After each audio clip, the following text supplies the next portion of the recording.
Hola, ¿cómo les va? Ya de vuelta. Gracias, David y Maximiliano.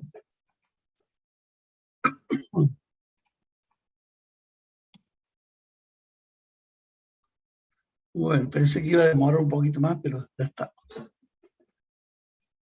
¿Cuántos tenemos? 10 alumnos recién. Está faltando. Bueno, mientras activen el micrófono y cuéntenme cómo les está yendo en las consultas con el profe Calixto.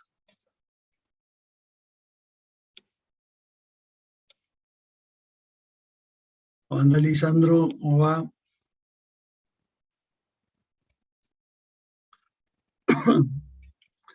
Alguien que active el micrófono y converse.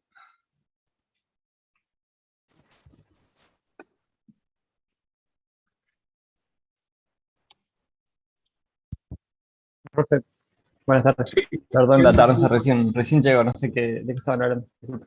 Sí, la pregunta que había tirado era cómo les estaba yendo con los prácticos, con las consultas con el profe Calixto, y si bueno, están haciendo por su lado también.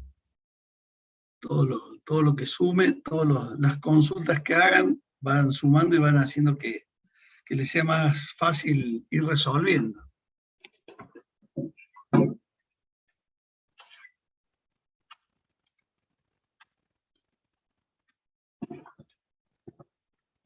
Hicimos ejercicio de consulta por el MultiDB. ¿Y qué tal les está yendo? Acá me habla Lisa, me comenta Lisandro por chat.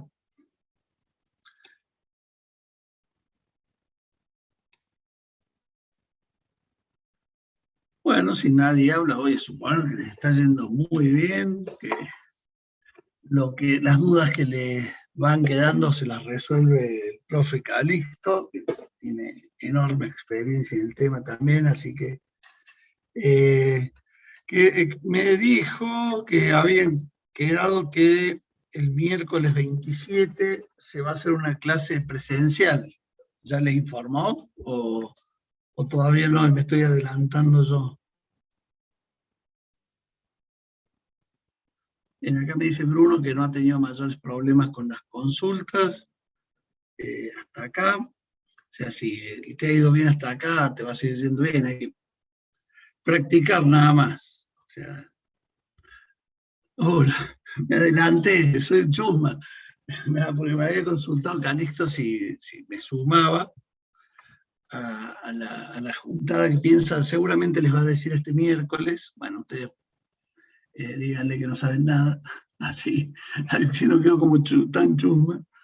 Bueno, ahí les va a comentar y seguramente nos vamos a estar viendo. O sea, es para quienes puedan y quieran, obviamente no hay actividades obligatorias en forma presencial.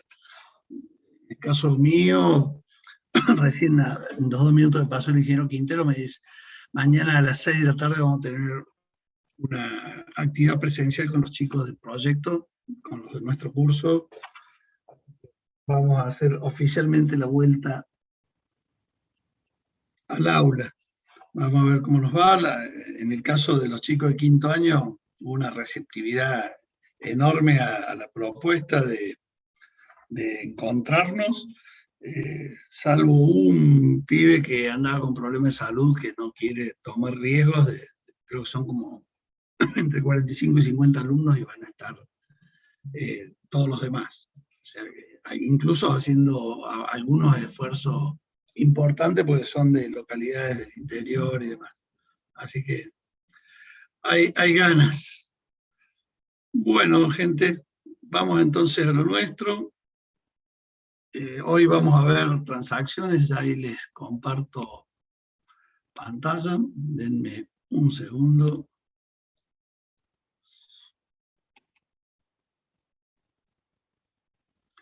No.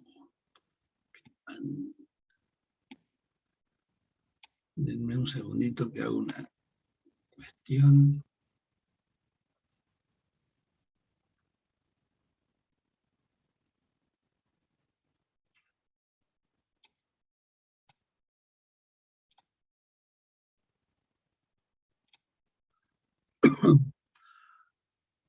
Bueno, ahí calculo que estarán viendo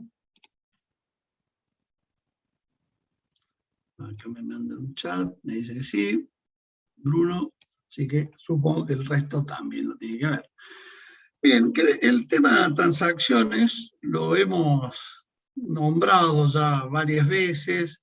Recuerdan antes del primer parcial, en lo que es toda la teoría que veíamos al comienzo, en algún momento comentamos que era una transacción.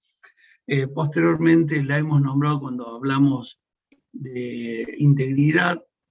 Dijimos que algunas cosas se podían controlar con integridad, pero que había cuestiones que nos podían dejar con integridad, pero inconsistente la base de datos. Y era cuando actualizábamos en una misma actividad, en un mismo momento, más de una tabla en un momento. Entonces podían suceder situaciones que hicieran que abortar el procesamiento, por ejemplo, y quedaran actualizadas unas tablas y otras no.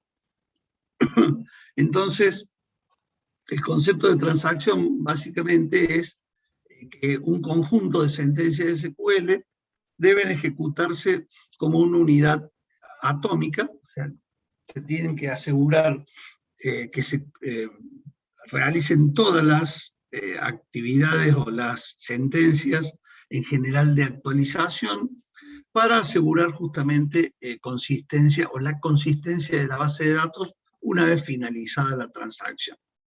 Obviamente, esto tiene importancia cuando nosotros hacemos programación, porque en el formato interactivo, que es el que están usando ustedes para escribir, por ejemplo, consultas ahora, en breve estarán haciendo insert, delete, update y demás, ustedes lo están haciendo interactivo y no hay una transacción. Cada sentencia que ustedes ejecutan queda consolidada en la base de datos y no hay un encadenamiento necesariamente. O sea, si lo tuvieran que hacer, hay que hacer un pequeño CMD o hacer un programa de aplicación que ejecute esas sentencias y además las que vamos a ver ahora como parte de la transacción. Un ejemplo que siempre usamos es, si yo voy a hacer una venta, la venta en sí misma incluye actualizar varias tablas. Una tabla básica que voy a tener que actualizar es los datos fijos de facturas. También voy a tener que actualizar el detalle de la factura, que puede ser 1 o n registros del detalle, porque puedo vender un solo artículo o vender varias cosas. Entonces ya tengo dos tablas, pero a su vez eso implica que cada artículo que vendo, cada elemento que vendo, lo debo descontar del stock de artículos. Tenía 10 lapiceras y vendo una y tengo que reflejar que me quedaron 9. Y además podría darse el caso de tener, no sé, una tabla de vendedores con la información sobre las comisiones que va a cobrar o que va a tener que cobrar por las ventas realizadas, y para mejorar el rendimiento del programa de aplicación se podría definir que eso, a medida que se va facturando, se va actualizando en la tabla de vendedores, y a su vez el cliente que compró podría comprar en cuenta corriente, entonces hay que actualizar la cuenta corriente y demás. O sea que con este pequeño ejemplo que yo tiro, ese hecho de facturar algo, de emitir una factura, implica actualizar más de una tabla. Obviamente, si se empieza una transacción, o se empezara la secuencia de sentencias de actualización y en algún momento se cortara y quedara a la mitad, por ejemplo, podría reflejarse en mi base de datos la venta, pero no se descontaría en el stock de artículos, con lo cual quedaría inconsistente respecto del stock que tengo para poder hacer la venta. Entonces, necesito hacer que todas esas sentencias funcionen como una transacción. De acuerdo al estándar de SQL, un programa de aplicación, cuando se inicia, cuando se lanza un programa de aplicación, entra en transacción y permanece en esa transacción hasta que una sentencia particular indique esa terminación. Por ejemplo, commit word, que lo que se está diciendo es que los cambios que se han hecho van a quedar permanentes en la base de datos, o sea, terminó la ejecución de las distintas sentencias que componían la transacción con éxito, con lo cual vamos a confirmar los cambios.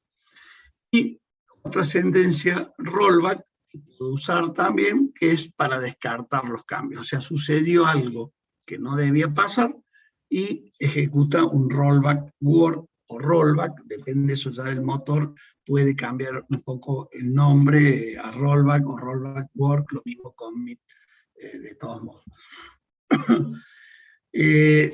Esto hace que digamos, este esquema que proponía el estándar, que no usa casi ningún motor de base de datos, hace que permanentemente un programa de aplicación esté en transacción, y si la transacción dura o perdura por un tiempo, hace que se pierda concurrencia o posibilidad de concurrencia en el acceso a los datos. Tener acceso concurrente es que muchos puedan acceder a los datos. Ya vamos a ver que cuando entro en transacción, debo establecer algunos bloqueos que si no los hago, pueden generarse algunos problemas derivados de estas transacciones, o del acceso concurrente de diversos usuarios a los mismos datos. Hace un ratito les decía que cuando ustedes trabajan en forma interactiva, se confirman permanentemente los datos, que se van actualizando, porque cada sentencia que ustedes escriben en forma interactiva lleva implícito un commit word. O sea, si yo hago insert into tal cosa, cuando ejecute eso, que va a insertar una fila en la tabla que le haya indicado, además va a tener un commit, aunque no lo haya escrito, que va a confirmar ese cambio y lo va a hacer permanente en la base de datos. Recuerden que el permanente acá hace que ya no se lo pueda desarmar. No quiere decir que va a permanecer para siempre, porque si vendo un artículo ahora y bajé de 10 a 9, cuando venda uno más, de 9 va a bajar a 8, o si vendí 3, de 9 bajará a 6. O sea, permanente en el sentido de que ya no va a poder desarmarse ese cambio que se ha establecido. Va a sufrir nuevos cambios, pero no se va a desarmar, salvo que, bueno, venga con un backup, caiga encima y ponga la base a una cierta fecha. Bien, como les decía, ese modelo de transacción que propone el estándar hace que las transacciones duren mucho y permanezcan en transacción mucho tiempo, con lo cual debilita el tema del acceso concurrente, lo hace digamos, con menor concurrencia de datos. ¿Por qué? Porque al hacer transacciones debo ir estableciendo bloqueos para que no se meta alguien más, como dije hace un rato. Entonces, otras sentencias que usan los motores y que en general tienen estos nombres, será, por ejemplo, para indicar el comienzo de una transacción en un programa de aplicación, voy a poner begin transaction. Con eso, mientras no tenga que entrar en una transacción necesariamente, porque por ejemplo estoy pidiendo los datos por pantalla, a través de un formulario, voy cargando y mientras no vaya a hacer insert delete update, no es necesario que hagan ni establecer ningún bloqueo a la base de datos, o aparte de la base de datos. O sea, vamos a ver eso. Entonces, mientras eso no suceda, mientras no indique el begin transaction, yo no voy a estar impidiendo acceso a esos otros datos. De la misma forma, puedo en algún momento hacer un save transaction o establecer un punto de guarda, un save point, que va a hacer que hasta ese momento la transacción quede consistente, porque por ahí deberían liberar. O sea que hago puntos de guarda entre medio de la transacción para posteriormente no desarmar en una de esas toda la transacción, sino que desarmar una parte. También voy a tener, una vez que quiera finalizar la transacción, commit transaction, en este caso, antes veíamos commit word, pero esto es muy dependiente de cada motor. esto me va a indicar esta sentencia que estoy terminando la transacción con éxito y que todos los cambios que hubiera hecho desde el begin anterior hasta el momento van a quedar consolidados. El rollback transaction es lo mismo que veíamos recién en cuanto a rollback work, o sea, por algún problema que hubo en alguno de las sentencias de la transacción, hay que desarmar esa transacción y volver al punto anterior, o sea, volver al estado de la base de datos respecto de mis cambios al momento de iniciarla. Y rollback to, en SavePoint, normalmente, o en Save Transaction, son, digamos, similares estos, normalmente se indica un nombre, por ejemplo, SavePoint estado, supongamos, ¿no? O Save Transaction estado. En ese caso yo puedo hacer un rollback a estado. O sea que para aquellos que saben programación, no es un go-to a un lugar, sino que es volver al estado anterior de la base de datos. En cuanto a la secuencia de avance en el programa de aplicación, sigue en la sentencia posterior. Lo que hizo es modificar el estado de base de datos al momento del comienzo de esta transacción. Ya, lo referente a las modificaciones que se hubiesen establecido dentro de la transacción propiamente dicha. Ya vamos a ver en un ratito cómo es que puede hacer esto el motor de la base de datos. Porque supongamos que modifiqué tres filas en una tabla, agregué una en otra, agregué 5 en otra, eliminé alguna y de pronto con un rollback transaction lo que yo hago es desarmar todo eso. O sea, si agrego una fila en esta tabla, borro esa fila. Si modifiqué tres datos en 3 filas de una cierta tabla, los tengo que volver al valor anterior. Si eliminé una fila, volver a agregarla y así sucesivamente. O sea, tengo que volver al estado anterior. Las causas que me pueden modificar la base de datos, o cualquier tabla de la base de datos, son insert, delete y update, recuerden. O sea que si hice un update, voy a tener que hacer un update en sentido contrario. Si hice un insert, hago un delete, y si hago un delete, hago un insert. O sea, ya ahora vemos cómo jugarnos es que la base de datos se acuerda de todo eso. Esto es, ¿por qué situaciones podría tener que hacer un rollback? Si hay ejecuciones de operaciones, ustedes saben por otras materias, que yo lo puedo hacer interpolado en paralelo. Para hacerlo en paralelo necesito 2 CPU, si tengo un solo procesador, los tiempos muertos que me vaya dejando cada procesamiento, cada unidad de procesamiento me va a dar la imposibilidad de procesar cosas de otra transacción y demás. Los fallos se pueden producir porque cae el sistema directamente, o sea, se murió por alguna causa, no es tan común, pero puede pasar. Eso hace que digamos, encima con la mala suerte de que en medio de una transacción, bueno, eso cuando reviva, digamos, cuando vuelva, la base de datos tiene los elementos para percibir que se detuvo, que no terminó una transacción, y va a poder hacer las compensaciones necesarias. Podría haber un error en la transacción del sistema. Supongamos que yo estoy haciendo esta transacción y esta transacción involucra acceder a una cierta tabla o a un registro o a una página de esa cierta tabla, y puede pasar que haya otra transacción que tiene lo mismo, bloqueado eso que yo quiero acceder, y después de un tiempo en el que no se libere, mi transacción va a fallar. Con lo cual debería compensarse o hacer las acciones de compensación. Esto, digamos, también podría ser que estuviera dañada parte de alguna tabla o alguna cuestión por la cual no se pudiera realizar. También esto, lo que describí al comienzo, es también parte de lo que sería una concurrencia de accesos a los mismos datos. Bueno, obviamente problemas físicos en los equipos o catástrofes que generen que se rompa todo, va a hacer que todo lo que estuviera en medio de una transacción deba desarmarse de algún modo. Genaro, ¿qué necesitabas preguntar? Sí, me quedó una duda a mí con lo de los save points y eso. Si yo tengo algún save point o los save transaction, cuando hago un rollback, ¿vuelve ahí o es todo, borra todo? Si yo hago un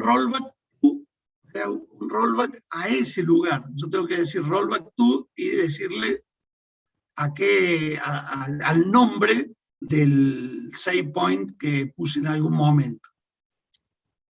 ¿Está bien? En ese Claro, caso, volvería el estado de la base de datos a ese lugar.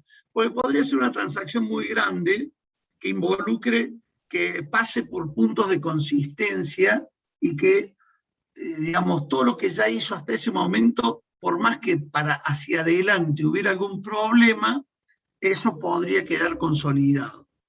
Entonces, lo que se desarma es lo último que se hizo. Ahora, si el problema es que hay que desarmar todo, será un rollback transaction. O como en cada motor haya que poner este nombre. O sea, en general va a ser commit y rollback, pero puede ser en algún motor commit transaction, con rollback transaction o demás. O word, commit word o rollback word. Pueden tener alguna leve modificación en cuanto a la semántica. Lo demás, la acción es similar. Bien, ¿quedó resuelta esa duda, Genaro? Sí, profe, gracias. Bárbaro. Bueno, para poder lograr esto, lo que tiene que hacer el motor de base de datos es tener un registro de transacciones. En Oracle serían y en Informix eran los logical logs, que son espacios que se definen, digamos, cuando se instala o cuando se va a modificar alguna cuestión, se le dice, bueno, para transacciones la base de datos va a tener tal espacio. Si se supera, cuando, digamos, a nosotros hace muchos años con una versión de Informix, nos pasaba que si en una cierta consulta lo dejábamos con mucha ambigüedad, ese espacio de transacciones era insuficiente, entonces colapsaba la base de datos. Al completarse no lo podía resolver y colapsaba. Tuvimos que restringir esa ambigüedad en unas ciertas consultas. O sea, no permitir, por ejemplo, que si buscaba por nombre y apellido, buscara solo la L. Que eso, pedíamos especificar que al menos pusiera una cierta cantidad de letras. O sea, que no fuera tan ambiguo. O sea, porque la devolución iba a ser bastante grande, usando una transacción, ¿no? Bueno, entonces, ¿qué hace? En ese lugar el DBMS mantiene imágenes de las filas, o sea, mantiene los antes y después. Tiene cómo estaba esa tabla antes que la tocara esta transacción y cómo está una vez realizada. Salvando enormemente las distancias, uno podría decir que trabaja igual que como hacen algunas herramientas de Microsoft. Por ejemplo, si vos tenés Word, entras a un escrito que tenía de eso, vamos, 5 páginas, y entras a establecer modificaciones, pero en una de esas, quien te encargó esa tarea te dice, uy, no, eso no había que hacerlo, déjalo nomás. Y le pones que salga de Word y no rescate los cambios, y queda perfecto. O sea, ¿y cómo hizo? ¿Magia? No, o sea, ¿cómo sabía todo lo que yo toqué? Obviamente, en el caso de Word, ¿qué hace? Saca una imagen anterior, trabaja sobre la imagen vigente, y si no lo querés guardar, toma la imagen anterior y descarta la que vos habías estado trabajando. Y si no, al revés, elimina la imagen anterior y esta la toma como última, digamos, situación de la tabla, o del archivo en ese caso. En este caso, lo que hacen los motores de base de datos es, en ciertos lugares de disco y alguna parte de memoria que tiene que tener definidas, ir guardando todo lo que se va modificando o los valores que se van cambiando en las distintas tablas que toque la transacción. Por ejemplo, si hice una eliminación, guardará una fila que es la fila que acabo de eliminar, digamos, para, si en el caso que haya que desarmarla, hará con esos datos el insert correspondiente en la tabla que sea necesario. O sea, obviamente implica un recargo de trabajo en las actualizaciones. O sea, cada vez que actualizo, además de actualizar la tabla que quiero modificar, la modificación en el término más amplio de hacer una eliminación, inserción o propiamente dicho una modificación. Obviamente hay un recargo, pero el beneficio que voy a tener de no perder consistencia es bastante grande. Básicamente seguiría un esquema más o menos así, digamos, en cuanto a la transacción, si va estando activa, va escribiendo permanentemente, si por algún momento aborta la ejecución del programa, falla y finaliza y no se toman en cuenta las modificaciones.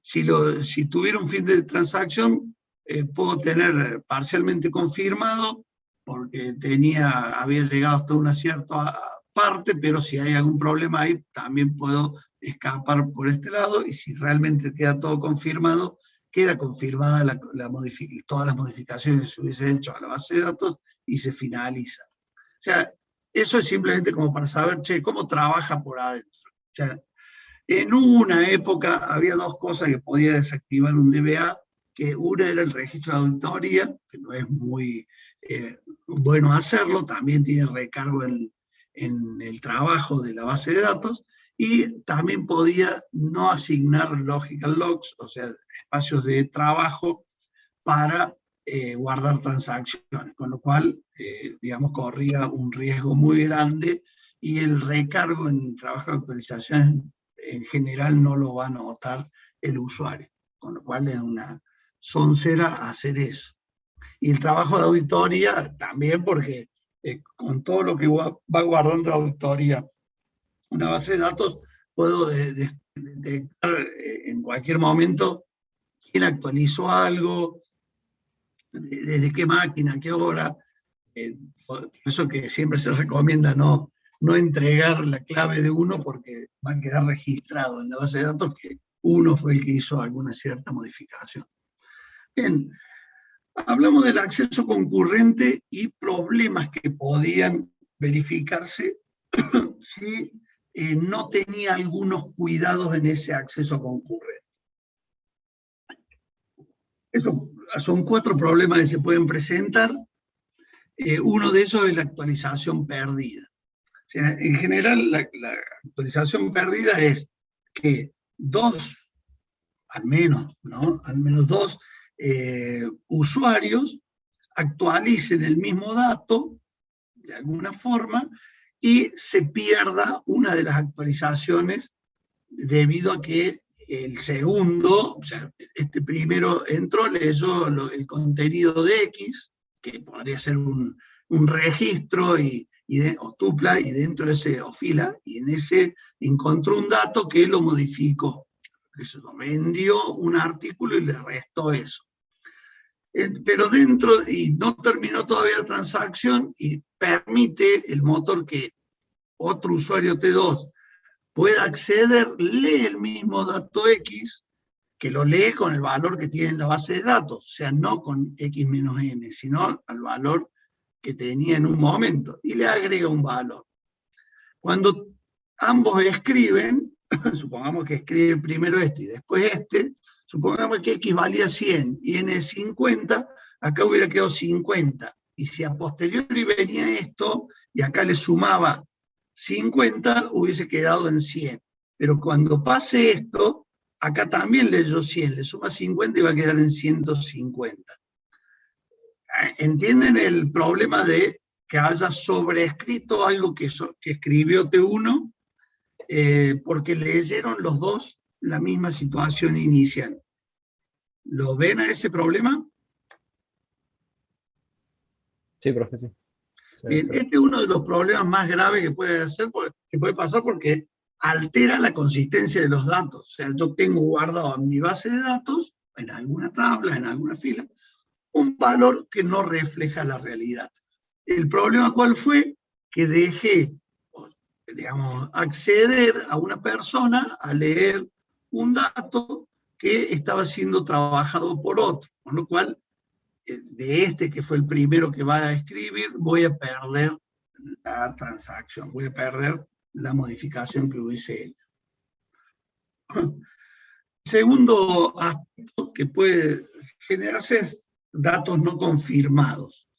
O sea, que yo pueda estar accediendo a leer datos, o sea, que de una transacción, o sea, cuando todavía no está totalmente confirmada, yo acá puedo estar leyendo este dato. Puede haber visto esa actualización cuando aún no está confirmada, no está totalmente confirmada. Entonces, al leer ese dato, puedo decir, che, de acuerdo a esta actualización que hubo acá, ya no tengo la cantidad suficiente de lo que necesitan para realizar una cierta actividad y desecho esta transacción porque no tenía los elementos necesarios. O sea que T1 graba, falla, pero yo pude acceder a los datos antes que se abortara, antes que desarmara la transacción el motor de la base de datos. Entonces, T2 va a trabajar sobre un valor que aún no estaba totalmente confirmado. ¿Por qué razón? Porque falló en ese momento la otra transacción. Entonces, estoy leyendo un dato no confirmado que me va a alterar por ahí una decisión. Es un poco menor la gravedad de esta situación. El más grave es la actualización perdida. La tercera posibilidad es que haya datos inconsistentes, o sea, consulto datos con una actualización confirmada posterior de otro usuario. O sea, consulto algo para ver si voy a tener, mientras sigo en mi transacción, otro usuario realiza una venta y cuando vuelvo a consultar no tengo la posibilidad de hacerlo. O sea, hay valores que en dos momentos diferentes que hago una consulta cambian y no tengo los mismos valores para poder realizarlo. También este es un dato, digamos, un problema aún menor que el anterior. Y una inserción fantasma se da si hago una consulta de la base de datos, hay una, posterior a mi consulta, hay una inserción y cuando vuelvo a hacer la consulta me muestra datos diferentes, por ejemplo, en algún informe y demás. Eso sería la inserción fantasma. Hay situaciones en que podría dejarse de lado alguno de los problemas. En orden creciente, este es más grave, es más, que no debiera permitirse. Este podría permitirse ante ciertas circunstancias, hay mejores chances de que se pueda permitir, y en inserción fantasma podría haber aún más chances. Un ejemplo, en una inserción fantasma, supongamos que estoy haciendo una estadística para un gráfico de torta y estoy manejando miles de datos, el hecho que se inserte un cierto valor va a alterar muy poco seguramente esos porcentajes, con lo cual podría permitirlo perfectamente, pero para poder hacer esto hay que manejar los herramientas y las posibilidades que me da el motor de la base de datos. Ahora, si no quisiera que ninguna de estas situaciones pasara, digamos, debería hacer o tomar los recaudos para que ningún usuario pueda ver actualizaciones que no estén totalmente confirmadas. Debería evitarlo.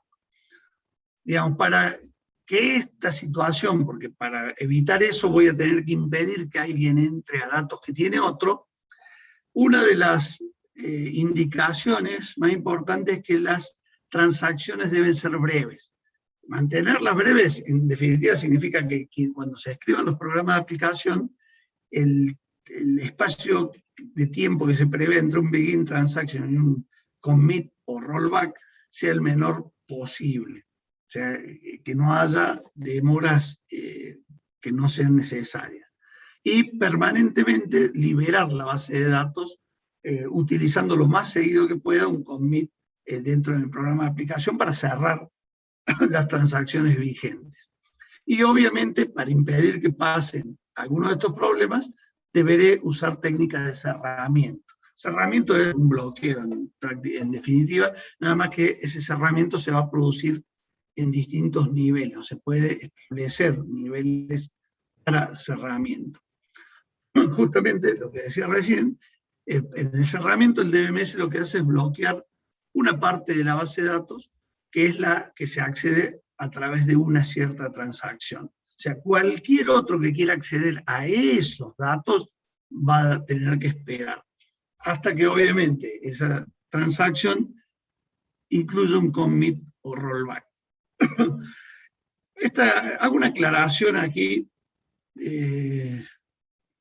Espero, casi todos saben, supongo saben de programación acá en la sala.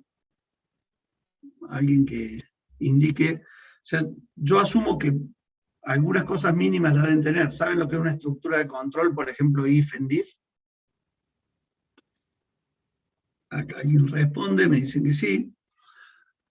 O sea, yo no podría escribir un programa de aplicación o sería medio raro que yo escribiera todas las sentencias y terminara con un commit. Pero más raro todavía sería que escribiera una serie de sentencias y le termina con rollback. O sea, es decir, ¿para qué escribiste lo anterior si terminas con un rollback desarmando lo anterior?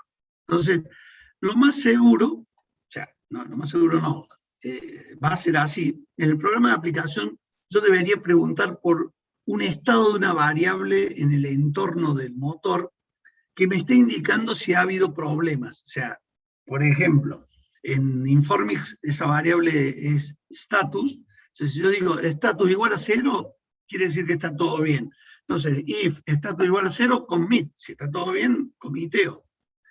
Else, rollback. O sea, si está todo bien, hago commit. Si hay algún problema, hago un rollback. Después podría salir a chequear cuál fue el problema y para indicarle al usuario qué es lo que estuvo pasando. Yo, por ejemplo, podría decirle que una cierta fila a la que quiere acceder está bloqueada por otro usuario, que reintente nuevamente, o simplemente la transacción no se puede resolver en este momento, pruebe en unos minutos. Bien, eso entonces, yo tengo que bloquear una parte de la base de datos, la que voy a acceder con la transacción, en lo posible el menor bloqueo posible. Si no, mientras más grande sea el bloqueo, menos concurrente va a ser el acceso a la base de datos. En los niveles de cerramiento yo puedo ir a un nivel de base de datos, o sea, bloqueo la base de datos.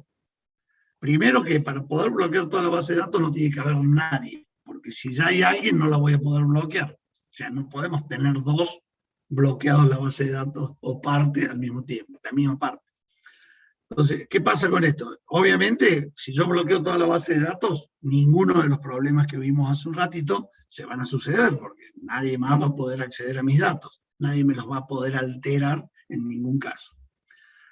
Pero, obviamente, si tengo yo toda la base de datos cerrada, para mí no puede acceder más nadie, con lo cual no hay acceso concurrente. En un nivel inferior, podría cerrar a nivel de tabla. Podría decir, bueno, mira, voy a hacer una actualización de precio y para que no correr el riesgo de que alguien tenga bloqueado una parte de la tabla artículos, la bloqueo entera por unos segundos hasta que haga todo y después la sigan consultando o actualizando. Podría pasar, pero digamos, mejora el acceso concurrente bastante respecto del anterior. También podría cerrar a nivel de página, lo cual, ustedes recuerdan que en una página en general hay varias tuplas. O sea, ya no bloqueo las n tuplas de la tabla, sino que solamente las de la página, lo cual hace que tenga aún más acceso concurrente a los datos. Además de página, podría, en teoría, cerrar a nivel de fila, lo cual agrega mayor concurrencia, y en un nivel extremo podría cerrar a nivel de datos, o sea, dentro de una fila, uno solo de los atributos es el que voy a impedir que lo tome otro. Esos son los niveles de cerramiento. A su vez, los tipos de cerramiento que puedo hacer es compartido y exclusivo. Si es compartido, por ejemplo, voy a hacer una consulta, ¿para qué lo quiero bloquear exclusivo para mí e impedir que alguien haga otra tarea? Por ejemplo, yo tengo compartido, voy a poder hacer consultas yo, y cualquier otro que venga a hacer una consulta sobre esos datos también lo va a poder hacer. Y Genaro, sí, pregunte. Ahí, profe, cuando es así compartido, igual hay un límite, ¿no? De que le puede llegar a definir la base de datos de cuántas conexiones puede haber al mismo tiempo. Claro, el tema de ese límite podría estar dado que si yo tengo muchísima gente consultando y lo tengo compartido a una cierta, supongamos decir una página, nadie va a poder hacer un cierre exclusivo sobre eso. Y, o sea, si tengo uno, cuando suelte, va a venir uno que va a ser un exclusivo porque quiere hacer una actualización. Y como vimos, cuando haya actualizaciones, debería ser para uno solo, cosa que nadie pueda mirarlo siquiera, a los datos, para no, digamos, caer en algún error. Ahora, si tengo 200 personas accediendo en forma compartida en consulta, y seguramente el tiempo que voy a necesitar, o que voy a esperar para que esté liberado y poder hacerlo exclusivo, va a ser más complicado, va a chocar muchas más veces. Entonces, ahí es cuando por ahí tengo que decir, bueno, en vez de hacer un cierre exclusivo para una actualización, en ese caso dejaré hacer un cierre compartido para hacer una actualización, y que se aguante una inserción fantasma, por ejemplo, alguno de los que está consultando. Son decisiones que hay que conocer mucho el negocio para saber dónde tengo que aflojar para no impedir actualizaciones, y en ese caso resignar un poco lo que van a acceder a consultar, para en una de esas tener alguna cuestión de un dato inconsistente o una inserción fantasma. Claro, porque las consultas no van a afectar la base de datos, nomás solamente estás viendo lo que hay. Exactamente. La consulta en ningún caso, digamos, si mi transacción implica consulta nada más, no van a alterar el estado de la base de datos. Al no alterarlo, puede haber mucha gente haciendo eso al mismo momento sobre los mismos datos. O sea, en ningún caso ninguno los va a alterar. Por eso que acá marcábamos exclusivo para actualizaciones. O sea, cuando voy a actualizar, sí voy a alterar datos y puede producir otras situaciones. Entonces, tengo que ver qué situaciones van a suceder y si las voy a permitir o no las voy a permitir. O sea, no es a puedo decir, puede entrar uno a hacer una actualización, pero no pueden entrar dos al mismo dato, porque si no voy al caso de la actualización perdida, que era lo que habíamos dicho, esta es la peor situación que puede estar ocurriendo, porque ahí sí me altera consistencia de datos. ¿Está bien? En los otros casos, claro, en los otros casos, viste que hay uno que era datos inconsistentes, ese me da la imagen de datos inconsistentes, o me hace pensar que son inconsistentes porque los estoy consultando con distintos valores dentro de mi misma transacción. Pero en la tabla, en la base de datos, están consistentes. La única actividad que podría hacer que pierdan consistencia es la actualización perdida. Hay parámetros que puede indicar el DBA, como dice aquí, para evitar interbloqueos o deadlock. Interbloqueo, que lo dijimos en algún momento, es que supongamos dos transacciones, cada uno accedió a la tabla 1 y bloqueó una fila, y el otro accedió a la tabla 2 y bloquea una fila de esa tabla.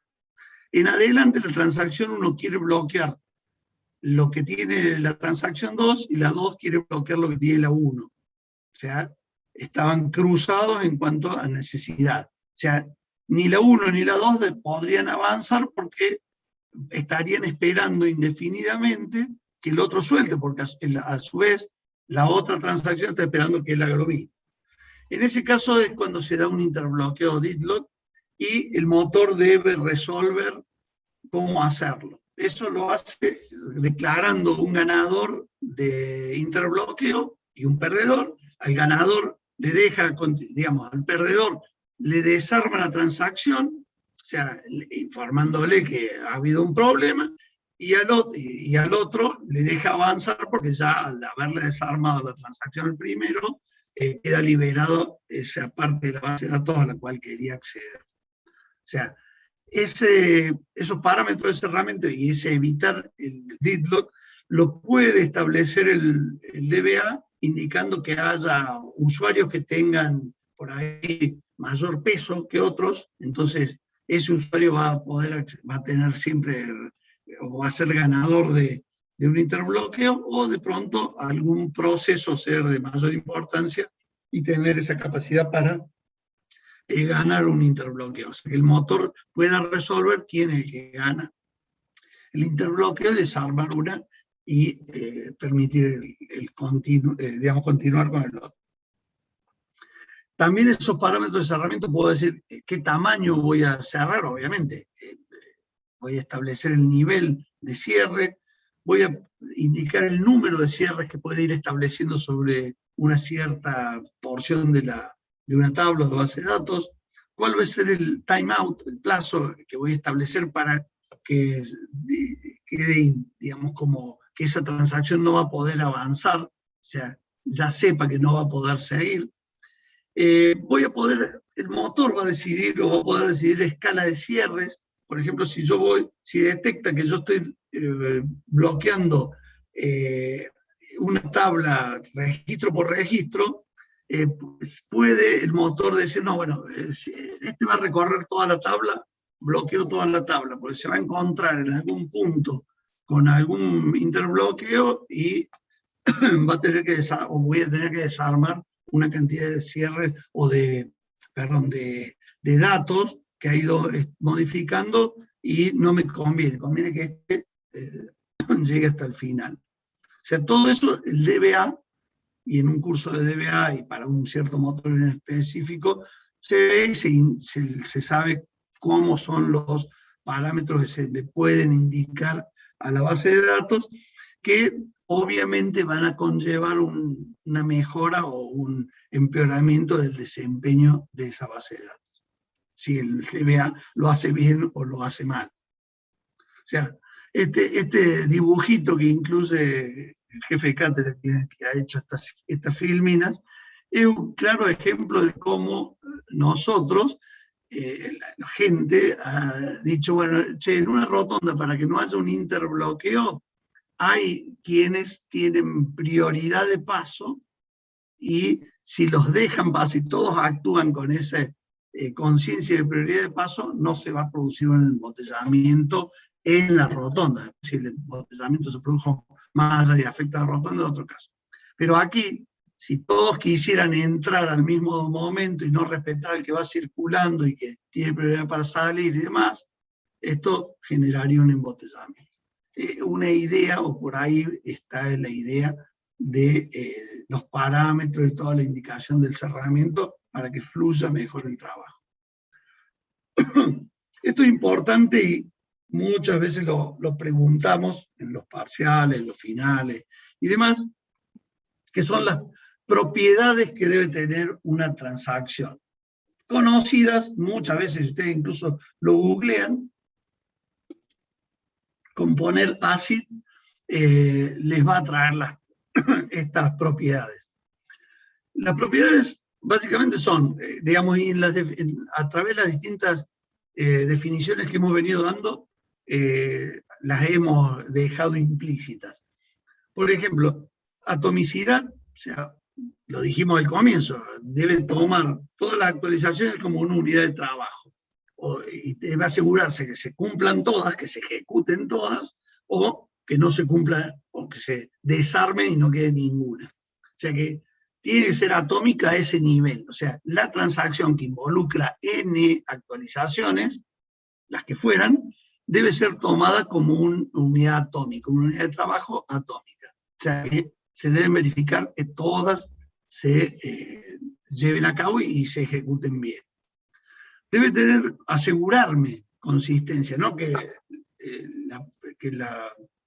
digamos que la transacción en sí misma sea consistente, sino que me asegure que la base de datos va a quedar consistente, o sea, va a dejar la base de datos en un estado consistente. Yo entro a la transacción y la base de datos, si no pasó nada raro, está consistente. Y digamos, las propiedades que tiene una transacción, el hecho de estar en una transacción, y esa es una de las propiedades que tiene, es que cuando la termine, si no pasó nada, la base de datos va a quedar en un estado consistente diferente.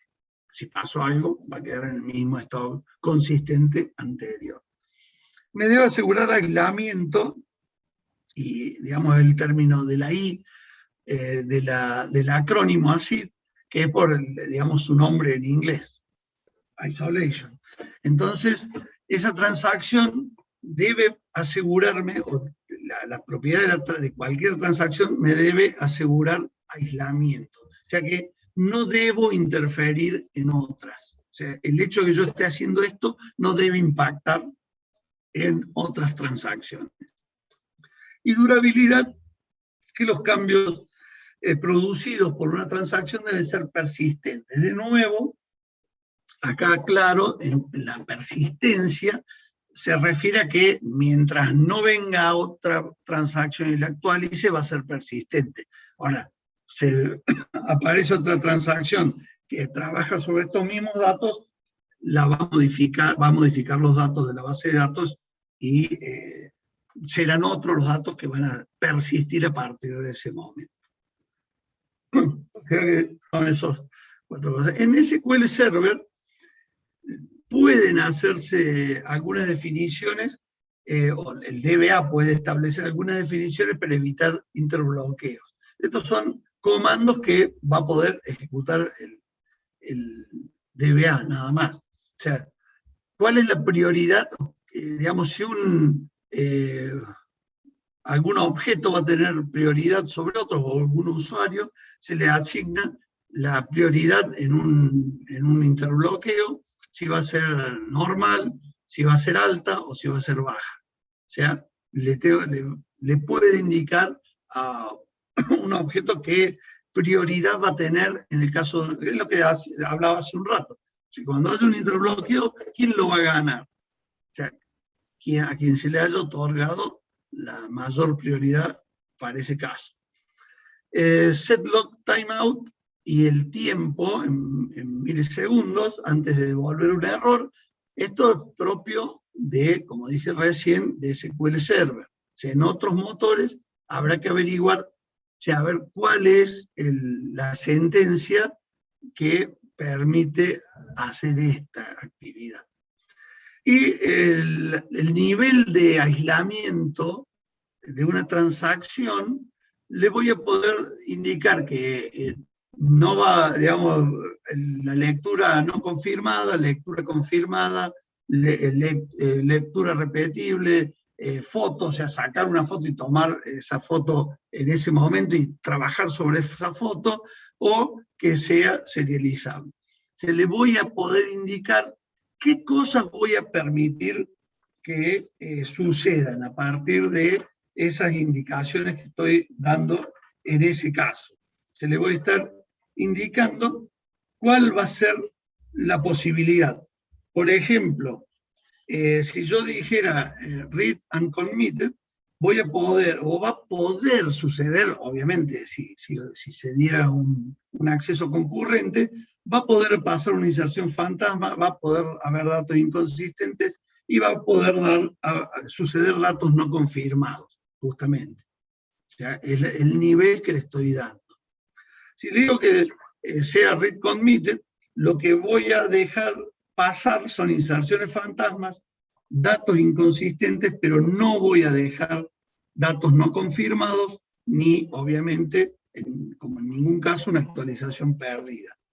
Si le digo que voy a dejar lectura repetida, lo único que voy a estar impidiendo, dejando hacer, es una inserción fantasma. ¿Sí? O sea, puede leer más veces por más que tenga otro bloqueado a los datos. Y va a evitar que haya datos inconsistentes, datos no confirmados, actualización perdida. Y si le digo que sea serializable, voy a evitar cualquiera de los problemas que estaban descritos, esos 4 problemas que habíamos visto, que eran actualización perdida, datos no confirmados, datos inconsistentes e inserción fantasma. O sea que A lo que va esto es que el DBA es quien se va a encargar de establecer parámetros que me van a indicar cómo finalmente se va a suceder las transacciones, entre otras cosas. Bien, eso en cuanto a transacciones. Si me dan un segundo, voy a ir a la próxima filmina, el próximo, y con esto terminamos. Son unas pocas filminas de otro tema, que se sucede a transacciones. Como ven ustedes en lo que hemos, digamos, en toda la teoría que he transmitido recién, ahí están viendo lo que comparto, sí. De lo que hemos visto del parcial para aquí, en las distintas clases, ustedes, si han recorrido las filminas y demás, podían percibir que no había mucho teórico en esta instancia, como sí había en la primera parte. Sin embargo, en esas filminas que vimos recién, aparece bastante de teórico, hay mucho para preguntar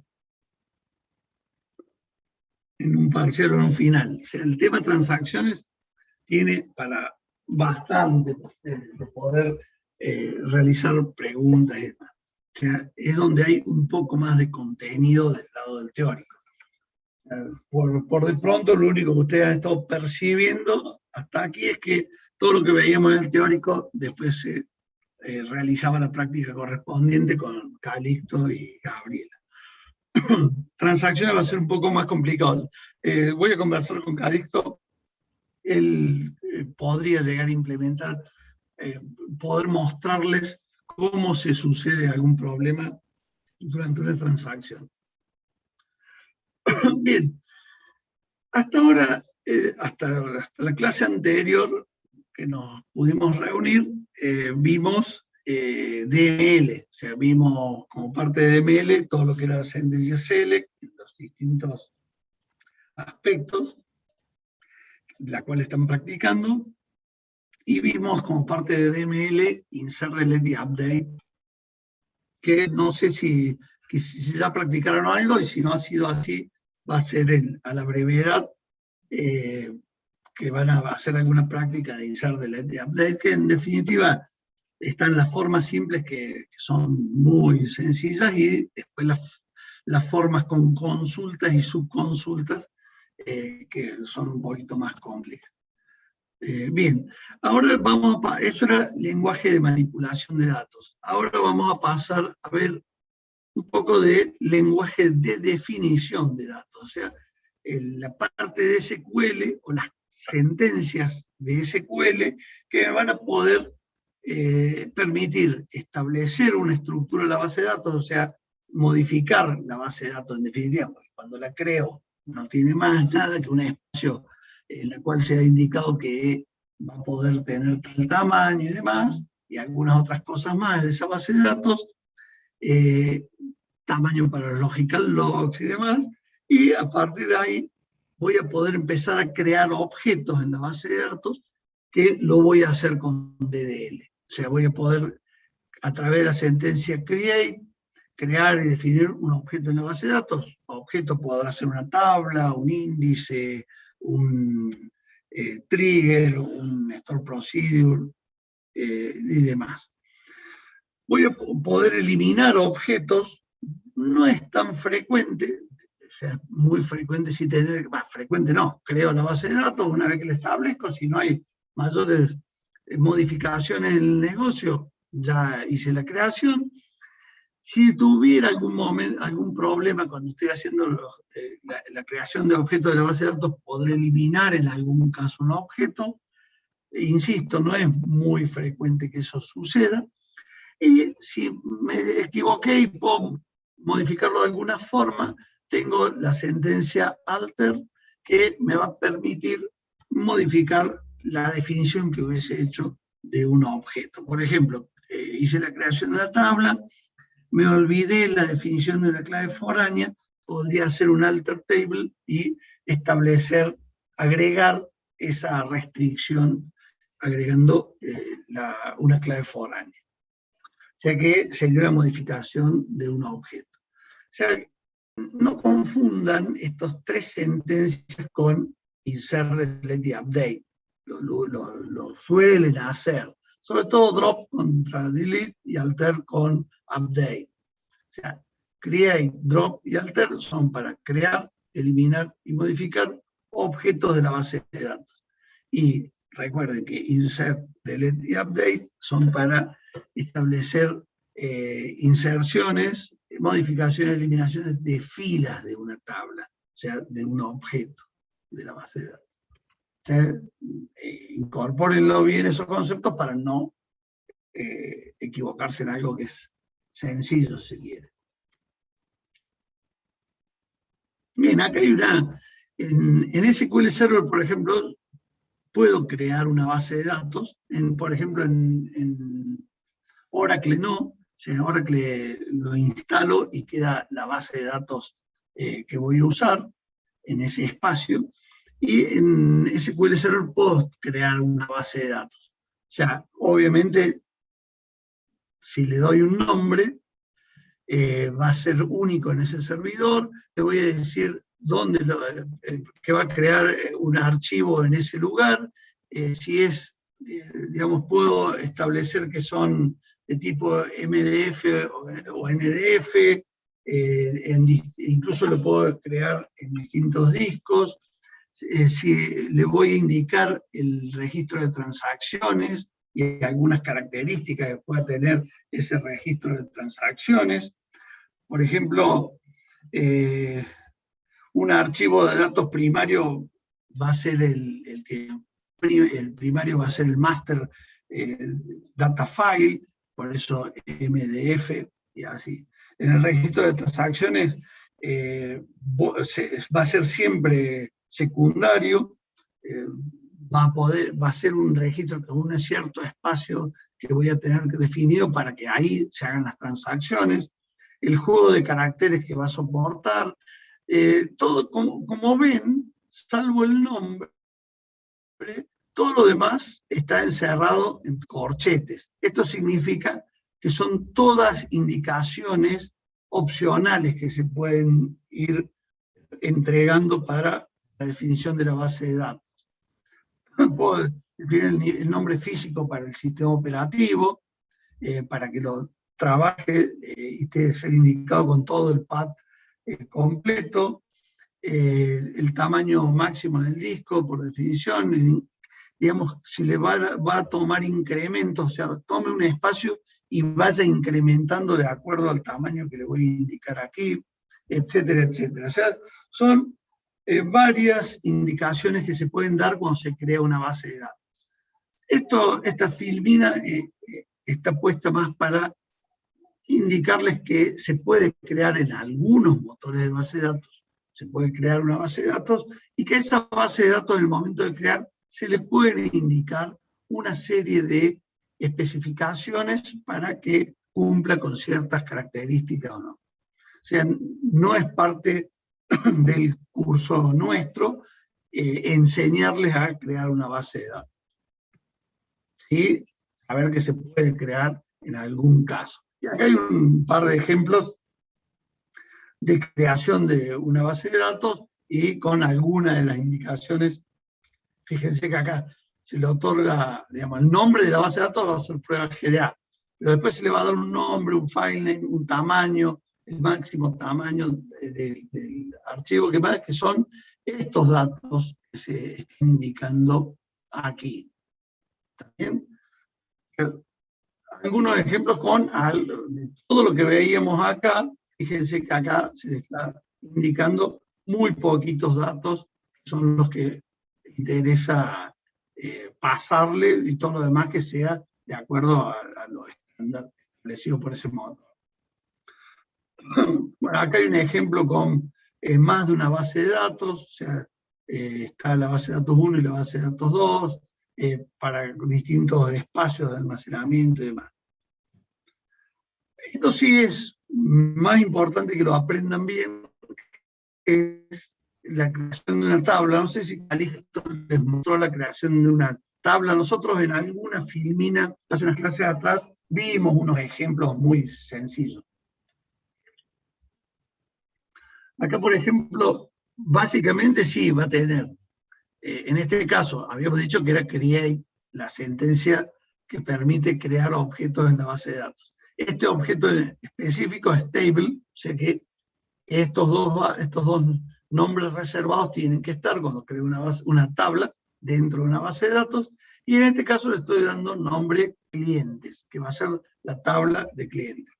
Obviamente, cuando creo la tabla de clientes, cuando la termine de crear, cuando la quiera ejecutar a esta orden, lo primero que va a hacer el motor es ver, che, ¿hay una tabla de clientes en el diccionario de datos? Si existe, hasta luego. O sea, no me va a indicar el error y no se va a hacer la creación de esa tabla. Y después, haciendo una apertura de paréntesis, al terminar un cierre de paréntesis, va a estar la definición de todos los datos que va a tener la tabla. Por ejemplo, fíjense, acá indica que va a tener un atributo ID, que va a ser integer. Esto es un atributo entero, que normalmente el motor te lo da hasta cierto valor hacia arriba y hacia abajo, negativo y positivo. El hecho de poner una coma indica que terminé con la definición de ese atributo. Nombre es el próximo atributo que voy a indicar. Le estoy diciendo que es varchar de 50. En todos los motores, ser varchar, le estoy diciendo cuál es el tamaño máximo que va a soportar. Si nombre es 50, va a poder tener hasta 50 caracteres en el nombre. Pero al ser variable, si pongo un nombre que tiene 5 letras, ese va a ocupar 5 bytes en el disco finalmente. Pero podría llegar a ocupar hasta 50. Como ven que no hay una coma aquí, al terminar esta definición, como sí había aquí, lo que sigue es parte de la definición de nombre. O sea, le está diciendo que voy a establecer una restricción, una constraint, que va a tener el nombre clientes-name-nn. Fíjense que es un nombre mnemotécnico, porque esta constraint va a ir a parar a un diccionario de datos, donde están almacenadas todas las restricciones, y para poder identificarla el día de mañana el DBA, que puede consultar ese diccionario de datos, le otorgó este nombre, clientes. Bueno, de acuerdo a una regla mnemotécnica que habrá dispuesto esta persona, es que voy a indicar que esto está sobre la tabla clientes, que está sobre el atributo name. Podría haberle puesto nombre directamente y era más fácil. Y finalmente el tipo de restricción que estableció. Le puso NN, o sea, la restricción es not null. ¿Qué está queriendo significar? Que el nombre no va a poder tener nulo, o sea que necesita un dato sí o sí en ese lugar, por lo menos un espacio en blanco. Esto es para, habitualmente, una persona, un cliente, que puede ser una persona física o jurídica, siempre tiene un nombre. Es como si yo cargara la tabla de alumnos de la facultad y permitiera que el apellido y nombre estuviera null. Entonces, para evitar que alguien se olvide de escribirlo, muchas veces se pone esta constraint, donde se le está diciendo que este atributo no va a soportar nulo. Después viene la definición del teléfono, también terminó con coma. Fíjense, esto es muy común, las bases de datos te dicen, che, si un dato que seguramente va a almacenar números, pero con el cual nunca vas a hacer una operación matemática, no la define como numérico o como integer, define como varchar. Eso casi todos los motores lo dan como una recomendación. Bueno, ciudad varchar de 30, dirección varchar de 400. Esto es un ejemplo muy burdo, es muy raro que yo le permita escribir toda la dirección de este modo. Seguramente en la vida real esto estaría parametrizado y descompondría la dirección en sus partes y demás. Simplemente a modo de ejemplo. Un atributo calificación de crédito, también termina ahí. Un ID de vendedor, o sea, fíjese que es integer, pero termina ahí. Yo, en principio, al ver ID de vendedor, me haría pensar que esto va a ser una clave foránea. Por ahora no me dice nada. Y va a tener un atributo comentarios, también varchar, termina ahí. Y acá me indica otras constraints nuevas. Esta de acá podría haber estado, digamos, al modo de esta de aquí, podría haber estado entre ID y nombre, pero se decidió ponerla acá y está bien de todos modos. Acá le estoy diciendo, fíjense que usa la misma regla mnemotécnica para nombrar esta constraint, esta restricción, que es clientes porque iba a ir sobre la tabla de clientes, ID porque era el atributo ID, así como acá usó name, va a ir sobre este atributo, y es una restricción de clave primaria, primary key.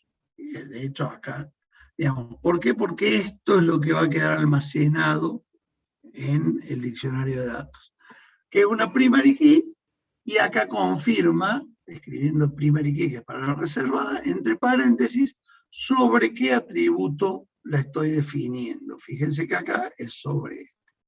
Si fuera una clave primaria compuesta, acá en el paréntesis iría la primera, coma, el segundo atributo que compone la clave primaria, todo entre paréntesis. Ahí termina la definición de la clave primaria, y acá empieza una definición de clave ajena. Dice que sobre la tabla clientes, sobre el atributo ID, una FK sobre la tabla vendedor. O sea, esta es una clave que apunta a la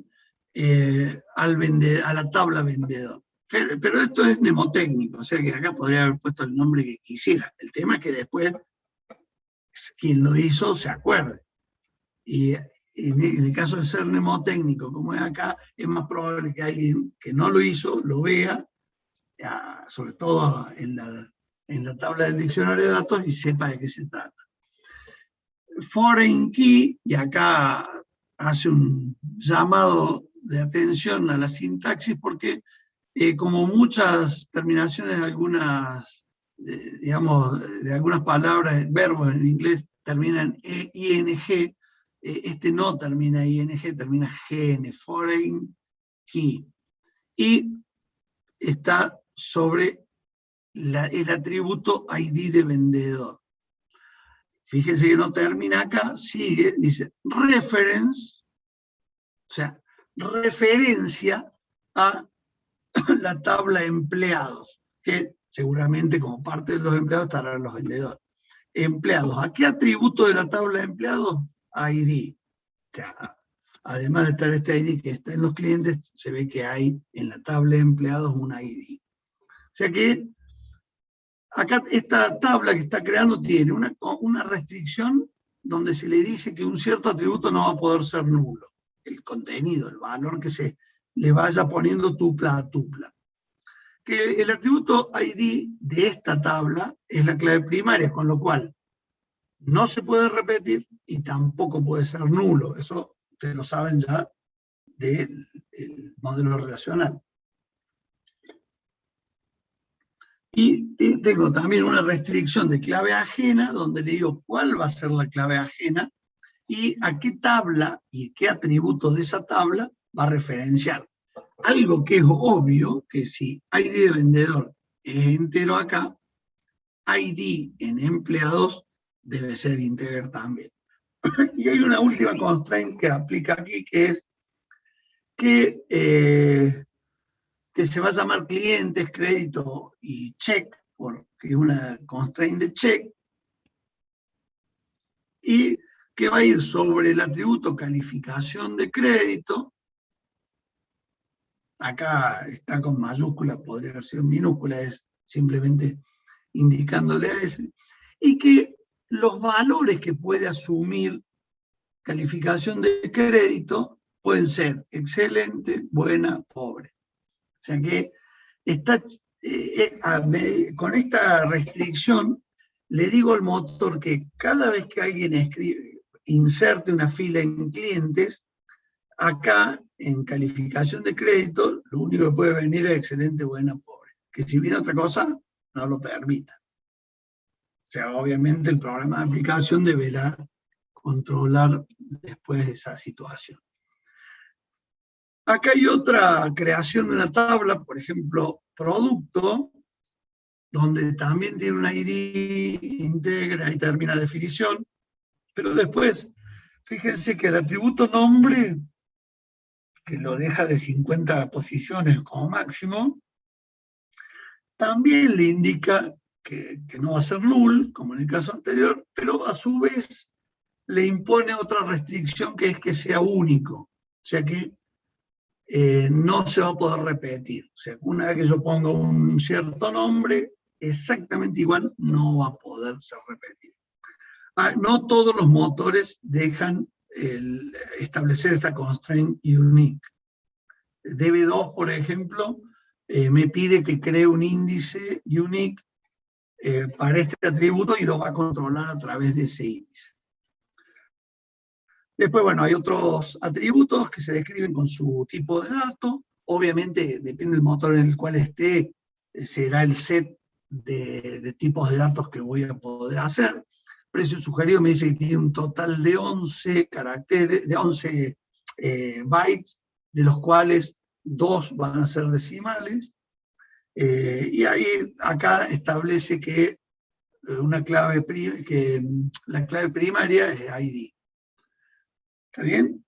O sea, en todos los casos, fíjense que va haciendo una regla mnemotécnica que la ha respetado permanentemente. Acá hay otra creación de una tabla. Vamos a ver una particularidad ahora. Fíjense que tenemos or-id, que es integer, item-id, se está indicando todos los atributos primero y después los va a indicar las restricciones, el precio, la cantidad y la cantidad enviada. Y empieza ahora con las restricciones. Dice, bueno, mira, esta clave, como yo les había dicho, es compuesta. Entonces dice que ítem, recuerden que en estos casos estamos usando una regla de nombrado usando la tabla, usando digamos, el atributo por el cual estaba y qué tipo de datos. Como acá va a ser compuesta, está ORID, item ID, y es una clave primaria. Y fíjense lo que les decía hace un rato. Dice que es una clave primaria y entre paréntesis nombra los atributos que la componen, que era ORID, item ID, separados por coma. Y ahí terminó la definición de esta constraint. Está acá.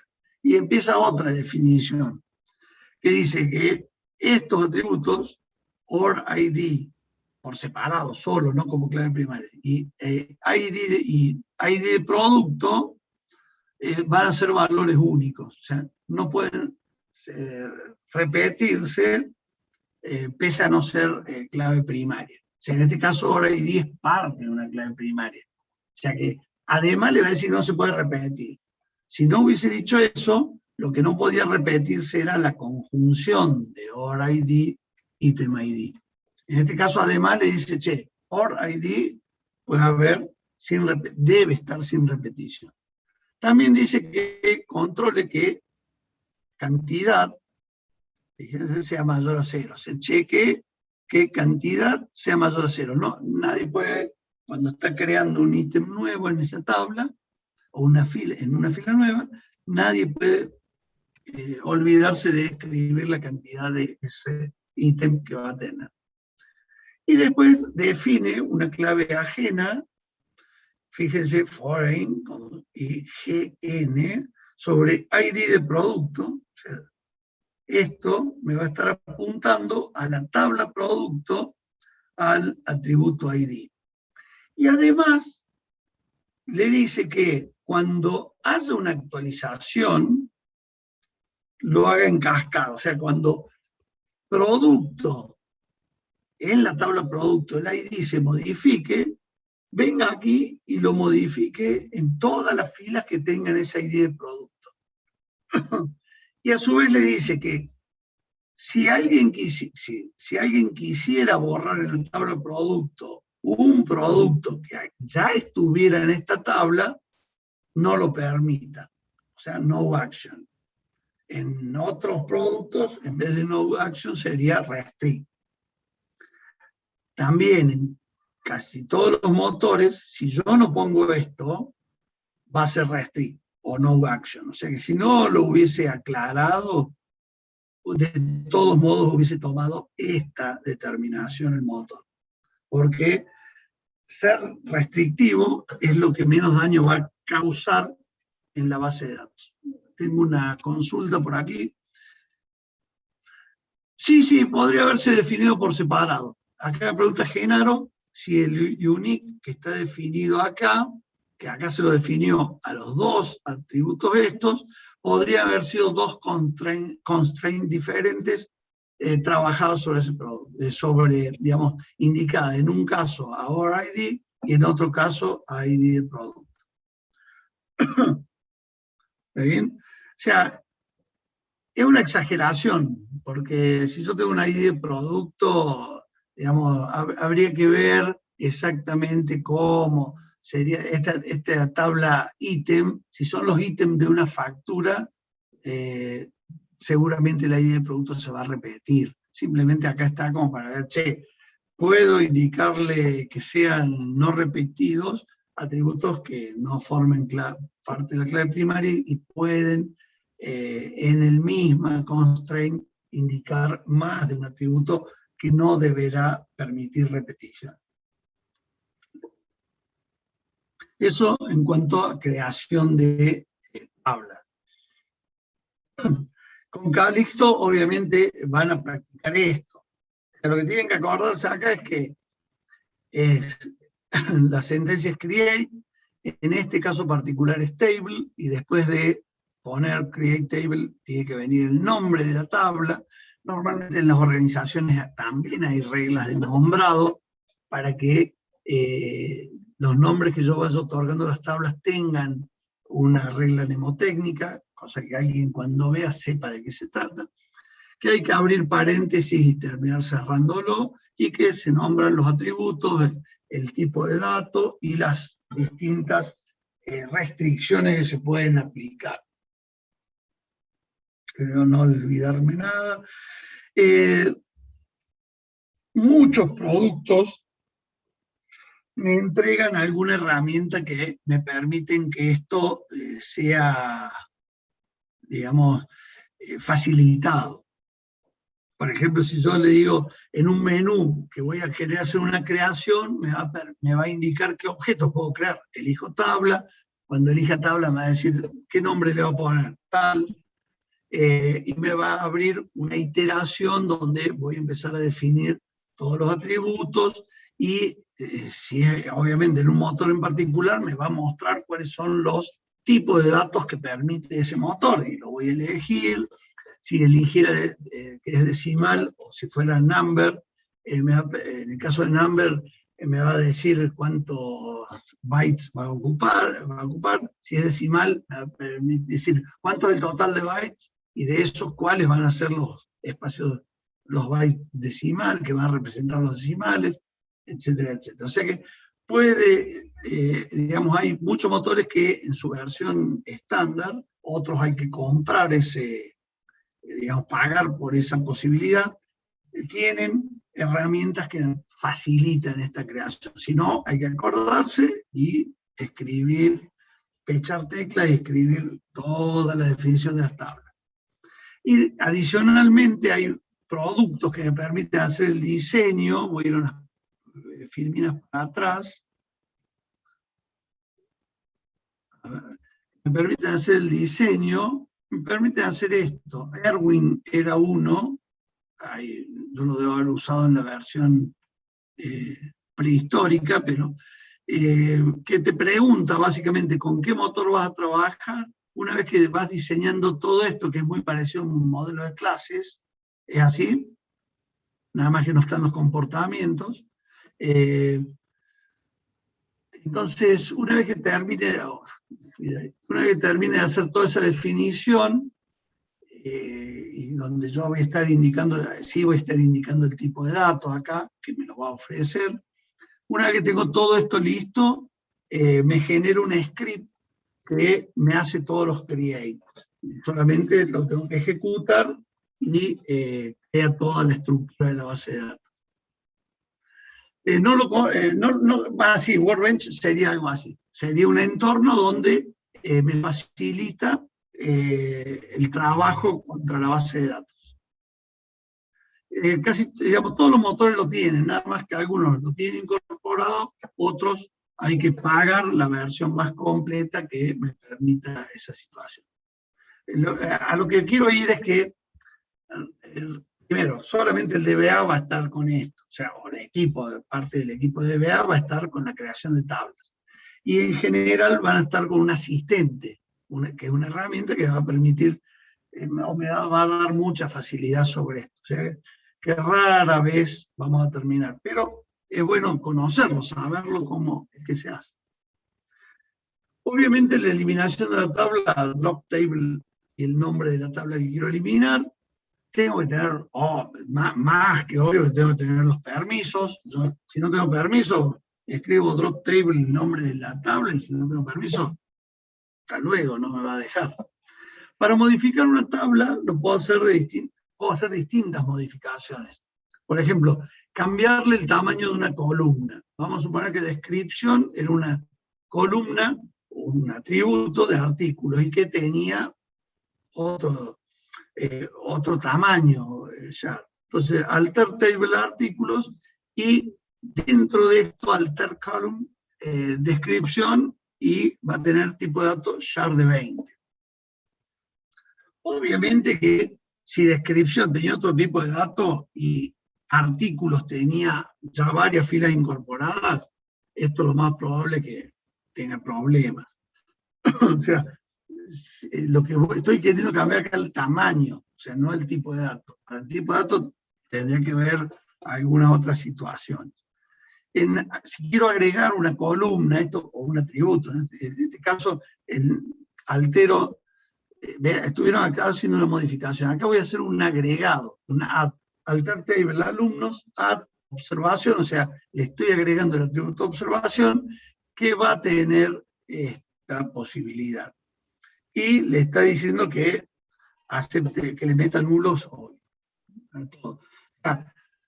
Vamos a un caso que no podría pasar. Si yo a esta nueva atributo que estoy agregando le quisiera poner una restricción en not null en este momento, no me va a dar bolilla, porque si alumnos ya tuviera filas, esas filas estarían nulas, digamos, en el atributo observación. Con lo cual, si yo le digo, che, controla que no sea nulo, y no lo voy a poder hacer. En todo caso, primero crear el atributo observación, y una vez que lo tenga, cambiarle el valor de null a lo que fuera, y después volver a modificar diciéndole que observación va a tener la constraint de not null, por ejemplo. Puedo eliminar una columna, así como pude modificar, pude agregar. Puedo hacer un drop, alter table alumnos, drop column observación, o sea, la que agregué acá la puedo eliminar. Obviamente que si hay una tabla que le apunta a ese atributo, lo más probable es que no me deje.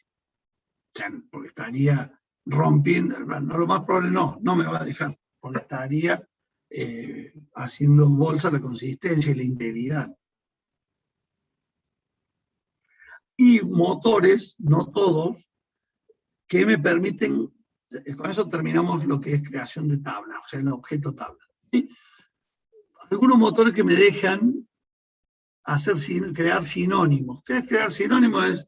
Es crearle el nombre art, por ejemplo, a artículos. O sea, para la tabla de artículos, no es una tabla tan grande, no me estaría siendo tan perjudicial cuando después la quiera nombrar en consultas y demás. Pero como, por ejemplo, ahora que me deja poner nombres de tablas de 30 caracteres, está muy bueno que use un sinónimo de menos letras para que quienes tengan que interactuar contra la base de datos puedan interactuar con ese sinónimo. Como ven aquí, yo en otro caso hubiese hecho un select asterisk from artículos, y acá lo puedo usar directamente. O sea, Nosotros habíamos visto esto, pero cambiándole, otorgándole un alias dentro del from. Por ejemplo, si no tuviera este sinónimo, lo que a veces hacía era select from artículos, espacio art. Entonces, si acá hubiese tenido que nombrar algunos atributos, me hubiese sido más fácil y demás. Y también puedo, llegado el caso, eliminar un sinónimo. O sea, tengo create, tengo drop. Acá, en este caso, no hay modificación. O sea, directamente lo elimino y lo creo de nuevo. No hay cosas que modificar. Los índices, o sea, otro objeto que puede crear. Recuerdan que los índices eran almacenamientos que me permiten tener un acceso más rápido a la base de datos, a los distintos datos que tengo guardados. En SQL Server se crean índices a través del SQL Server Management Studio o con Create Index. O sea, este Server Management Studio también seguramente me permite crear las tablas, o directamente, como hicimos con las tablas, echando teclas, crear Create Index sobre las distintas tablas o vistas que pudiera haber. Voy a poder crear hasta 999 índices no agrupados. O sea, es muy raro que me llegara a ese caso. Cuando voy a hacer el create, obviamente tengo que tener la palabra reservada create, index, el nombre, on, y el nombre de la tabla o de la vista sobre la cual voy a crear el índice. Y entre paréntesis, las columnas de la tabla que nombré, o de la vista que nombré antes, sobre las cuales quiero hacer el índice. ¿Está bien?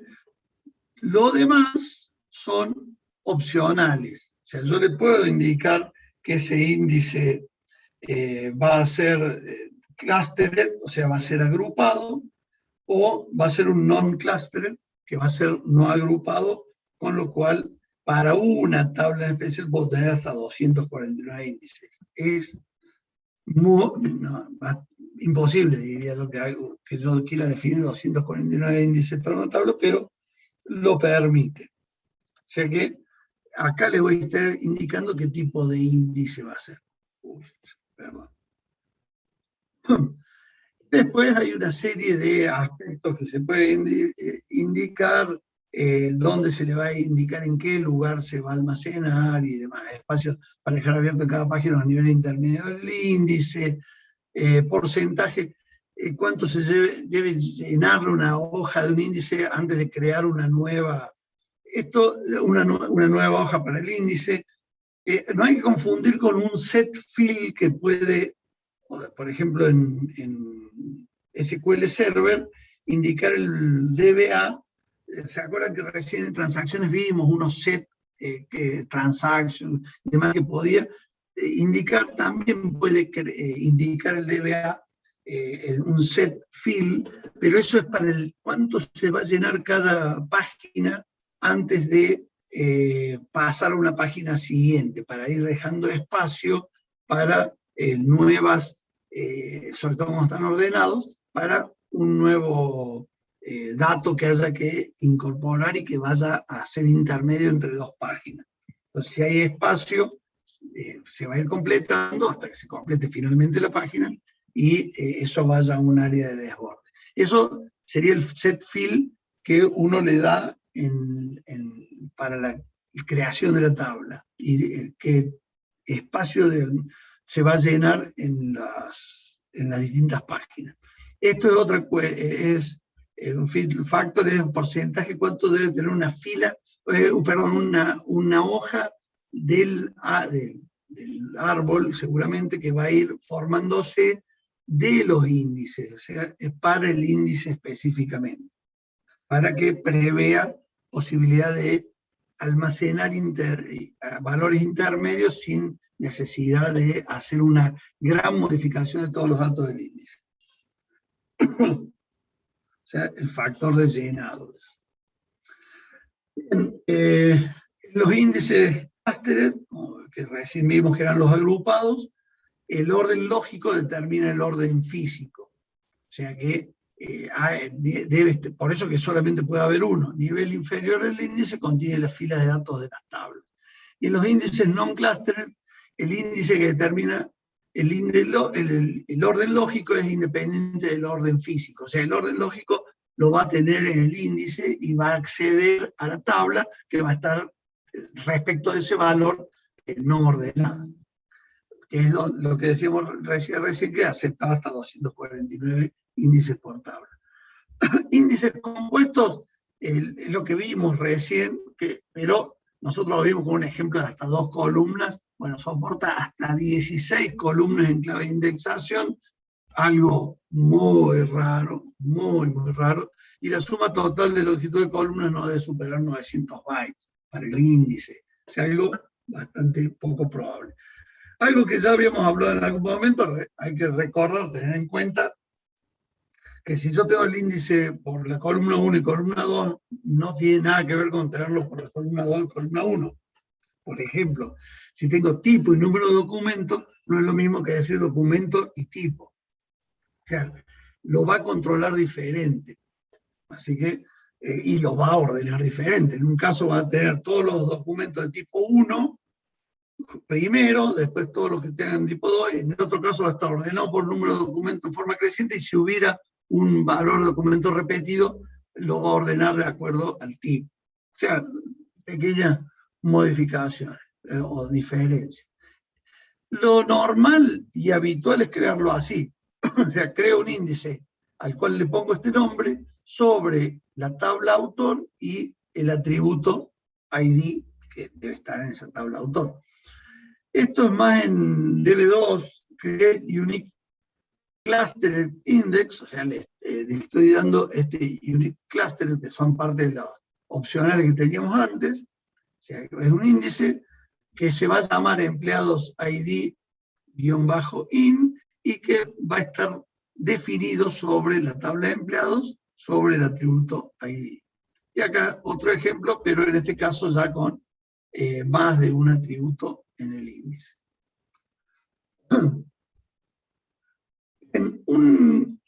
Así como pude hacer un create index, o hacer un drop de un índice, podría hacer un create de un trigger, digamos, todos los objetos que permitiera un cierto motor de base de datos. O sea, como dije hace un rato, la definición o la creación de un sinónimo no está permitida en todos los tipos, en todas las bases de datos. Un tipo especial de objeto, y porque tiene muchas consideraciones que hacer, son las vistas.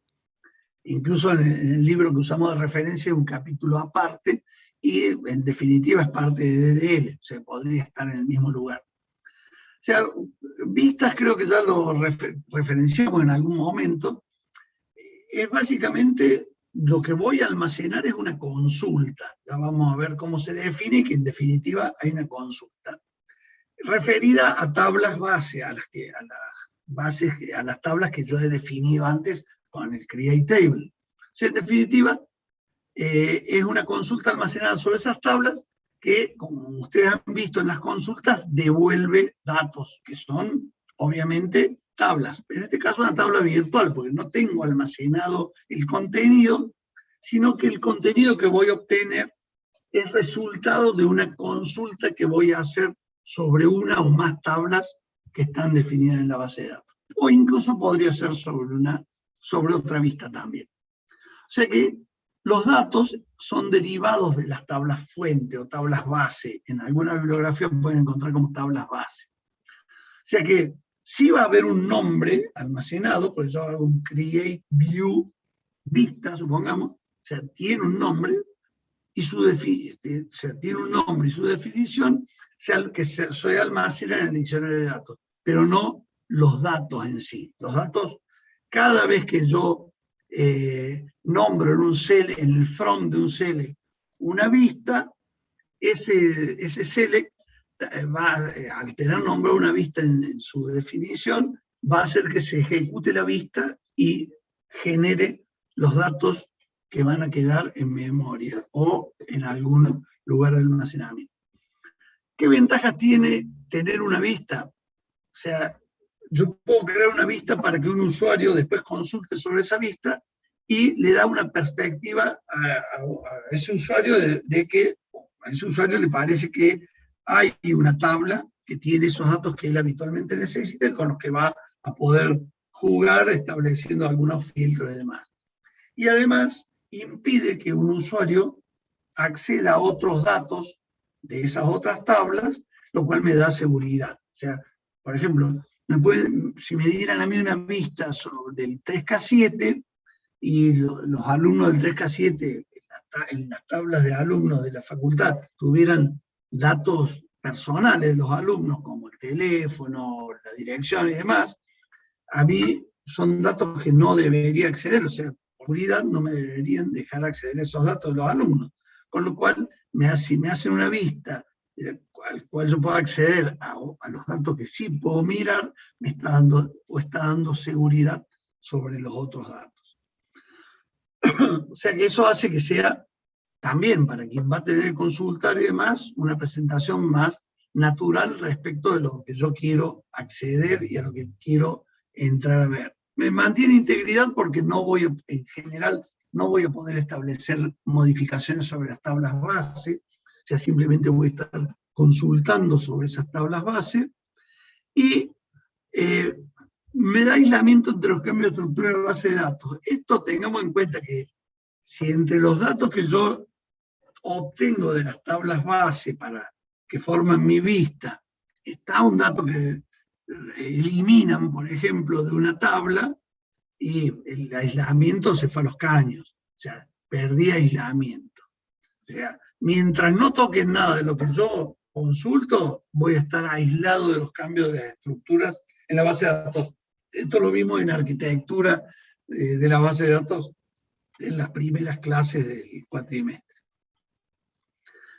Las desventajas, podría darme una desventaja de rendimiento, porque yo puedo percibir que yo estoy consultando lo que yo en masa creo que es lo que está almacenado y que creo que es una tabla, y que veo que tiene 5 datos y tiene 1000 registros, y hago una consulta y demora, de acuerdo a lo que debería ser inmediato, me demora un poco.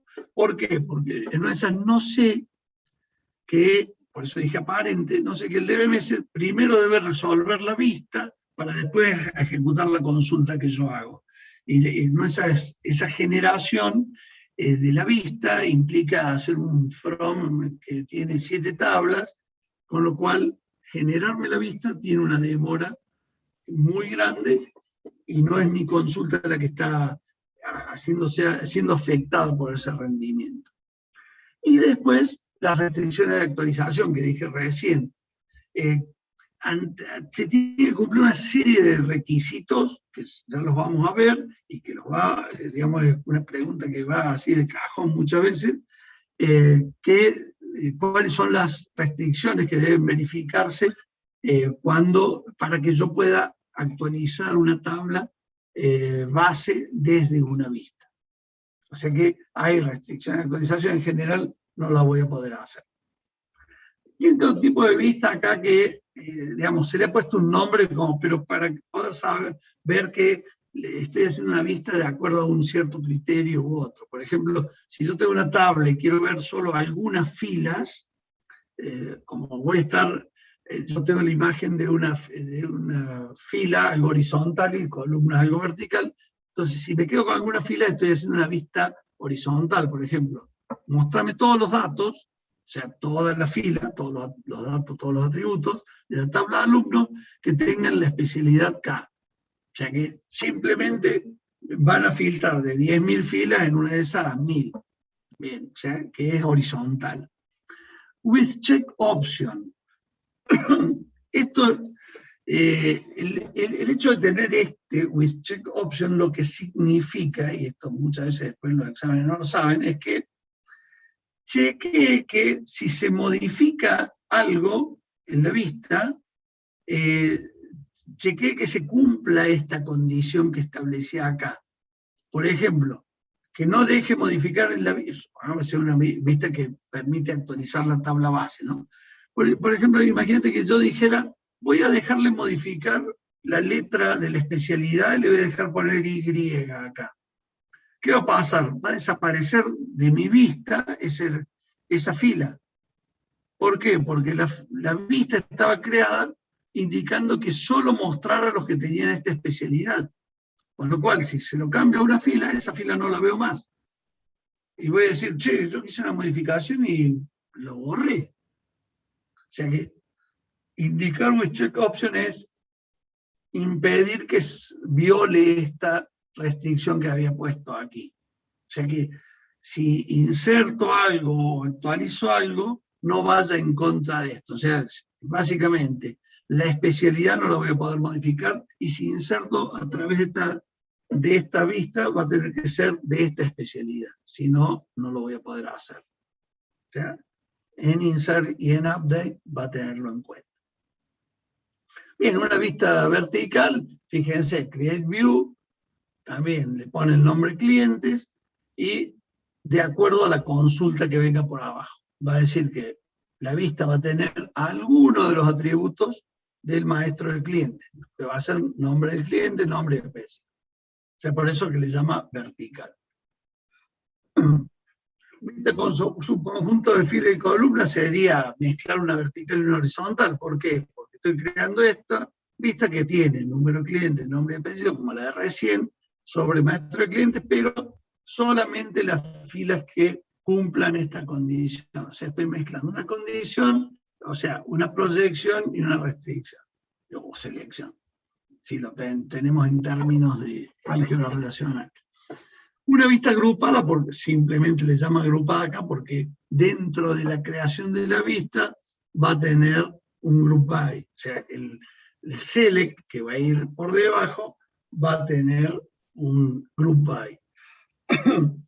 Una vista compuesta está creando la vista de procedencia, la cual le va a poner estos nombres. Obviamente acá abajo tienen que ser correspondientes, como para hablar de lo mismo, y compuesta porque le estoy metiendo una restricción, le estoy metiendo a su vez también una restricción, o sea, tiene dos tablas, perdón, por eso compuesta, y le estoy metiendo una restricción en la cual es el atributo ID ciudad de la tabla de alumnos es igual a C ciudad de la tabla ciudad. O sea que en la tabla alumnos tengo el código de ciudad y para poder mostrar el nombre tengo que acceder a ciudades. O sea, está componiendo desde dos tablas una vista para que pueda mostrarle eso.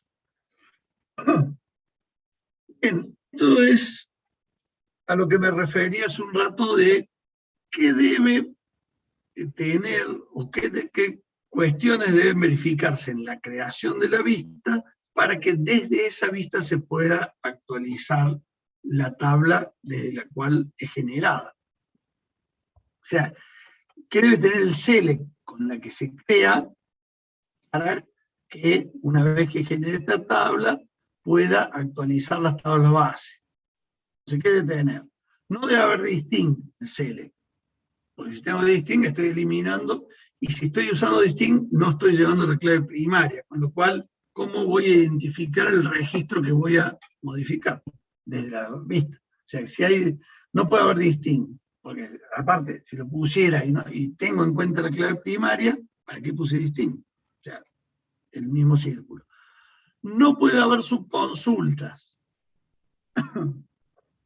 Ahí, digamos, es una restricción que podría decir uno, sí, pero esto no tiene mucha lógica, pero bueno, pero restringe a que no pueda haber subconsulta.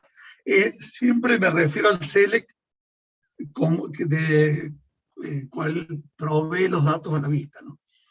No puede haber group by o having, o sea, no distinct, no subconsulta, sin group by o having. Columnas simples sin funciones o expresiones. Esto quiere decir que no haga expresiones matemáticas, donde sume, reste, multiplique, cosas. O sea, simplemente tienen que estar nombradas columnas.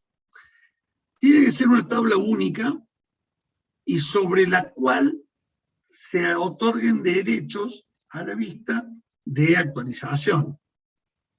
Volviendo para atrás una filmina, estos selects deben, por ejemplo, el número de cliente acá debería ser la clave. Entonces, sobre una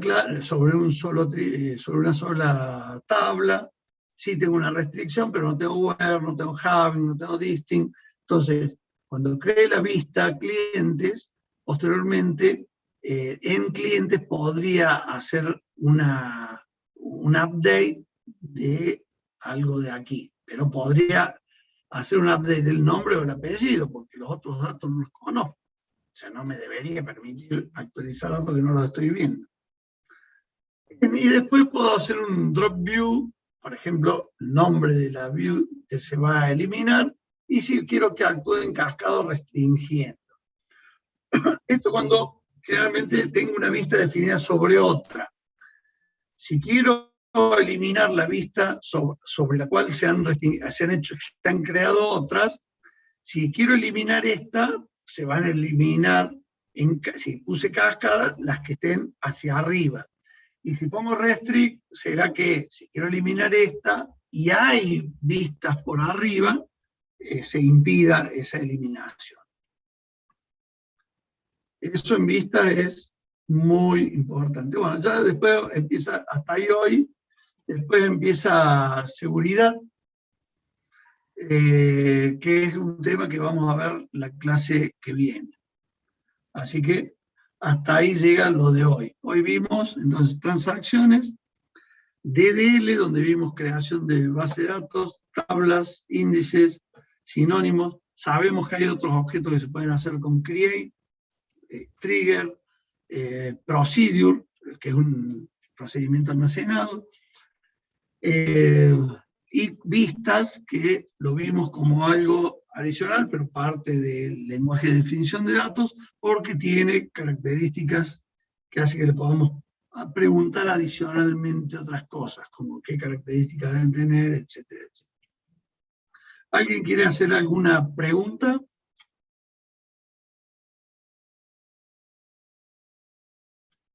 Bien, entonces a seguir estudiando, practicando con Calixto. Recuerden no entregarme diciendo que dije que va a haber, digamos, con un alto grado de certeza, una clase presencial, que va a ser la semana que viene o la otra. Calixto se los va a decir el miércoles. Ahí es, salvo que pasara algo raro, yo iría a esa clase para, digamos, también conocerlos, que nos conozcamos en persona, y participar de una clase del práctico para verlos ahí en el Lapsis, seguramente va a ser, interactuar con la base de datos que tengamos ahí. Bueno, gente, nos vemos el lunes que viene. En esa clase vamos a ver seguridad y catálogo.